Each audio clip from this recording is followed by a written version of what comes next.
Last weak मध्ये आपण कोणत्या काळातली वाक्य बघितले होते? प्रेझेंट टेन्सचे वाक्य बघितले होते. या प्रेझेंट टेन्सला आपण चारही काळामध्ये त्याचे वाक्य बनवले होते. आता आपण या तासिकेमध्ये पास्ट टेन्सचे वाक्य बनवू. कशाचे? पास्ट टेन्स म्हणजे भूतकाळ. पास्ट टेन्स म्हणजे काय? भूतकाळ. भूतकाळाचे चारही प्रकारामध्ये वाक्य कसे करायचे या तासामध्ये आपण बघणार आहोत. इथे बोर्डवरती तुम्हाला मी वाक्य लिहून दाखवलेले आहे. बघा, इथे पहिला भूतकाळाचा प्रकार आहे सिंपल पास्ट म्हणजे साधा भूतकाळ. कोणता काळ? साधा भूतकाळ. बघा, साध्या भूतकाळाचं स्ट्रक्चर काय आहे? सब्जेक्ट म्हणजे कर्ता, त्याच्यानंतर क्रियापदाचं किती रूप आहे? दुसरं रूप आहे आणि ऑब्जेक्ट. सब्जेक्ट कोणता आहे? आय. आणि क्रियापद काय आहे? प्लेड. आणि प्लेला काय लागले? ईडी. म्हणजे क्रियापदाचं दुसरं रूप इथे आलं. आणि ऑब्जेक्ट काय आला? क्रिकेट. साध्या भूतकाळाचं वाक्य काय झालं? I played cricket. कळलं का? इथे अ क्रिकेट सुद्धा टाकू शकतो आपण. I played a cricket. Me cricket खेळलो. बघा, वर्तमान काळामध्ये आपण क्रियापदाचं साधं रूप लिहितो I play cricket. Me cricket खेळतो असे ते. आता इथे काय? मी क्रिकेट खेळलो. भूतकाळाचं वाक्य की नाही, त्याच्यामुळे क्रिकेट खेळलो. खेळचा अर्थ काय झालं? खेळलो. आता आपल्याला त्याचं पास्ट कंटिन्युअस मध्ये करायचंय म्हणजे अपूर्ण काळात त्याचं रूपांतर करायचंय. क्रियापद तेच आहे, ऑब्जेक्ट तोच आहे, सब्जेक्ट तेच आहे, फक्त बदल काय झाला बघा. ज्यावेळेस अपूर्ण भूतकाळ असतो, अपूर्ण भूतकाळाचं स्ट्रक्चर काय बघा. सब्जेक्ट आहे, सब्जेक्ट नंतर काय लागतं? वॉज किंवा वेअर. आता तुम्ही म्हणता वॉज वेअर कुठे लागतं? मी याच्या आधी तुम्हाला सांगितलेलं आहे. वॉज कुठे लागतं? कोणत्या प्रोनाउन नंतर आपण सब्जेक्ट नंतर आपण वापरतो? I, she, he, very good. I, he, she, it नंतर आपण वॉज वापरतो. आणि वेअर उरलेले जे प्रोनाउन आहेत कुठे? यू, वी आणि दे. याच्या पुढे काय वापरतात? वेअर वापरतात. मग आता आपण आय वापरले, आय नंतर काय येईल? वॉज. त्याच्यानंतर क्रियापदाला काय येतं? आयएनजी. क्रियापद काय आहे आपलं? प्ले. आणि त्याला काय लागले? आयएनजी. I was playing. आणि आपला जो ऑब्जेक्ट आहे तो आपण ऑब्जेक्ट लिहिला आय वॉज प्लेइंग क्रिकेट. मग आता क्रिया ही भूतकाळातली होती. वॉज म्हणजे काय? होतो. वॉज म्हणजे काय? होतो. मग मी क्रिकेट आणि क्रियापदाला आयएनजी म्हणजे क्रिया चालू आहे. कधी चालू होती ती? भूतकाळात चालू होती. म्हणून मी क्रिकेट खेळत होतो. आपल्याला बरेच जण प्रश्न विचारतात की तू काय करत होता? मी आलो होतो तुझ्या घरी, तू कुठे होता? मग त्यावेळेला आपण साहजिक उत्तर देतो मी क्रिकेट खेळत होतो, गार्डन मध्ये जात होतो, असं आपण उत्तर देतो की नाही. मग त्यावेळेला या क्रियेचा आपण या काळाचा वापर आपण करतो. मी क्रिकेट खेळत होतो. काय स्ट्रक्चर आहे? सब्जेक्ट नंतर वॉज किंवा वेअर, क्रियापदाला आयएनजी आणि ऑब्जेक्ट. एवढं स्ट्रक्चर जर लक्षात ठेवलं तर तुम्ही कोणतंही वाक्य कोणत्या काळातलं आहे हे सहज ओळखू शकता आणि वाक्य बनवू सुद्धा शकता. तुम्हाला फक्त क्रियापद दिलं आणि क्रियापद दिल्यानंतर तुम्हाला जर म्हटलं की तुम्ही कंटिन्युअस टेन्स मधलं वाक्य बनवा तर तुम्ही सहज वाक्य तयार करू शकता. फक्त कशाने? हे स्ट्रक्चर पाठ केल्याने. कळालं? अपूर्ण भूतकाळातलं वाक्य कळालं. आता आपण त्याला पूर्ण भूतकाळात करणार. कोणत्या काळामध्ये? पूर्ण भूतकाळात. इंग्रजीत त्याला काय म्हणतात? Perfect past perfect tense. पूर्ण भूतकाळ. मग आता पूर्ण भूतकाळात काय स्ट्रक्चर आहे? कर्ता तोच आहे का? सब्जेक्ट. इथे कोणताही कर्ता तुम्ही वापरू शकता. आयच्या ऐवजी तुमचं नाव पण लिहू शकता. कोणतं नाव वापरायचं नाव वापरा किंवा दुसरे प्रोनाउन वापरायचे दुसरे प्रोनाउन वापरा. बघा, आय त्यानंतर काय लागतं? हॅड. काय लागतं? पूर्ण भूतकाळामध्ये सब्जेक्ट नंतर हॅड लागतं. काय लागतं? हॅड. नंतर क्रियापदाचं तिसरं रूप येतं. आता क्रियापदाचं तिसरं रूप का म्हटलं मी? कारण की इथे प्लेचं जरी प्लेडच असलं, दुसरं रूप जरी प्लेड असलं आणि तिसरं रूप जरी प्लेड असलं तर काही क्रियापदाची रूप बदलतात. जसं राईट शब्द आहे WRITE राईट. राईटचं दुसरं क्रियापद होतं रोट आणि तिसरं होतं रिटर्न. काय होतं? रिटर्न. म्हणून मी इथे स्पष्ट लिहिलेलं आहे. आपण प्लेचा वापरलाय त्याच्यामुळे प्लेचा बदल झालेला नाहीये. प्लेचं प्लेडच नाहीये. परंतु इथे जर राईट शब्द आला असता, राईट हे वर्ब आलं असतं, इथे काय आलं असतं? रिटर्न आलं असतं. काय आलं असतं? रिटर्न. म्हणून क्रियापदाचं तिसरं रूप. इथे काय मग क्रियापदाचं तिसरं रूप? प्लेडच आलेलं आहे. दुसरं पण प्लेडच आलेलं आहे आणि तिसरं पण प्लेड आलेलं आहे. काही क्रियापदामध्ये तिसरं रूप बदलतं म्हणून इथे स्पष्ट दिलेलं आहे. क्रियापदाचं कितवं रूप? तिसरं रूप. बघा, आय हॅड प्लेड. तिसरं रूप प्लेड क्रिकेट. अर्थ काय दिलेला आहे? मी क्रिकेट खेळलो होतो. मी क्रिकेट खेळलो होतो. क्रिया भूतकाळातली आहे आणि क्रिया पूर्ण झालेली आहे. मी 2 वाजता क्रिकेट खेळलो होतो. मॅडम मी 4 वाजता अभ्यास केला होता. म्हणतो ना आपण मी 4 वाजताच अभ्यास केला होता. हे उत्तर देतात की नाही तुम्ही? ते एक वाक्य कोणत्या काळात येतं? तर पूर्ण भूतकाळामधलं वाक्य आहे. मी खिचडी खाल्ली होती. मॅडम खिचडी खाल्ली होती. मी 1 वाजता खिचडी खाल्ली होती. कोणत्या काळातलं वाक्य आहे? पूर्ण भूतकाळातलं. पूर्ण भूतकाळातलं. मॅडम मी पाढे पाठ केले होते. वाक्य आहे भूतकाळातलं, पूर्ण भूतकाळातलं वाक्य आहे. समजलं? मग पूर्ण भूतकाळाचं स्ट्रक्चर काय आहे?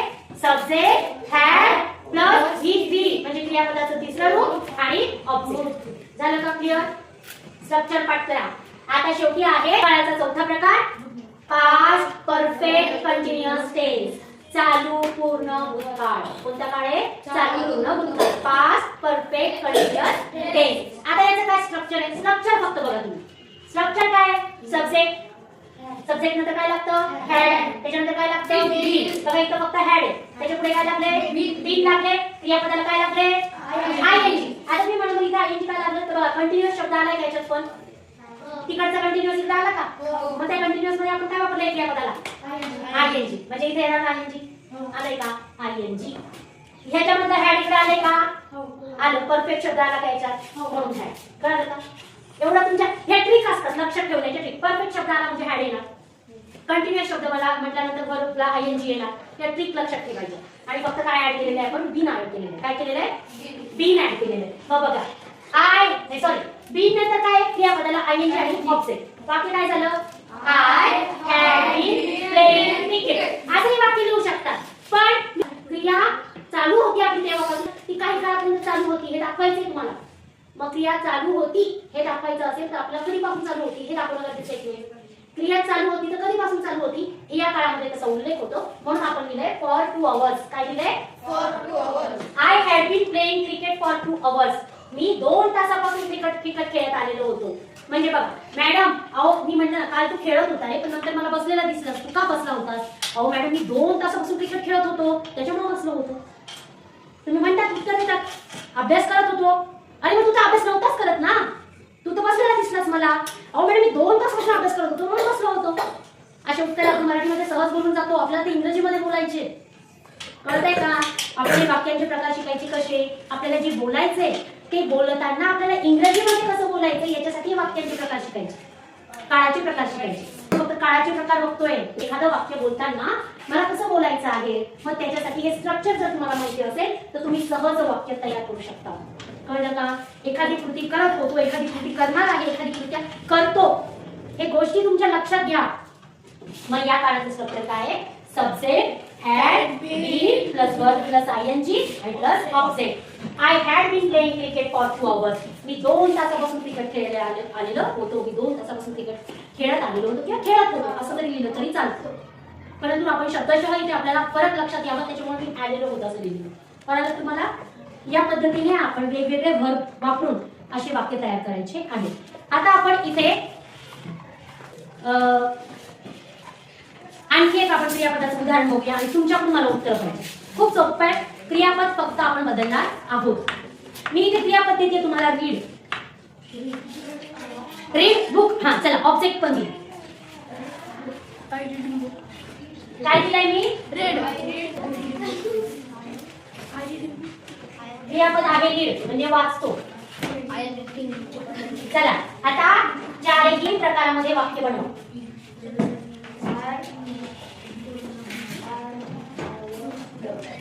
पण सांगतो पहिलं वाक्य आय रीड अ बुक. हा इंग्रजी अर्थ पुस्तक वाचले. Very good. आता बघा आय बस खाली रीड अ बुक हे वाक्य आता तुम्ही म्हणताल मॅडम मग हे वर्तमान काळात पण याचा वाचतो अर्थ होतोय मग कसं काय इंग्रजीमध्ये? तर बघा काही काही शब्द असे असतात की पुढे येणाऱ्या वाक्यावरून ओळखायचं की तो कोणत्या काळात आहे. आता बघा इथे जरी रीड हे वर्ब टू असेल मग तुम्ही म्हणताल मॅडम हे तर मी पुस्तक वाचतो असं पण होतो याचा अर्थ. बरोबर आहे. पुस्तक वाचतो पण अर्थ होता आणि मी पुस्तक वाचले असा पण अर्थ होतो. याच्या पुढे येणाऱ्या अर्थावरून वाक्यावरून याचा संदर्भ लावायचा असतो. एकमेव वाक्य असलं तर तुम्ही वाचतो जरी म्हटलं तरी बरोबर आहे आणि वाचले म्हटलं तरी बरोबर आहे. मग मराठी काय अर्थ लिहूया आपण? आता भूतकाळात लिहिले म्हणजे काय लिहिणार? मी पुस्तक वाचले. मी पुस्तक वाचले. आता करायचं कंटिन्युअस पास्ट मध्ये कोण करतं? Reading book. I was reading a book. हा आता मी वाचत होतो. Very good. चला काय काय वाक्य करा? Past I read a book. I had read हा read book a book. Read a book. आता त्याचा अर्थ काय? मी पुस्तक वाचले होते. Very good. मी पुस्तक वाचले होते. I had been reading book for 2 Hours. hours. हा. मी 2 तासापासून पुस्तक वाचत आलेलो. Very good. आलेलो होतो. मी 2 तासापासून पुस्तक वाचून आलेलो होतो. Very good. टाळ्या वाजवायच्यासाठी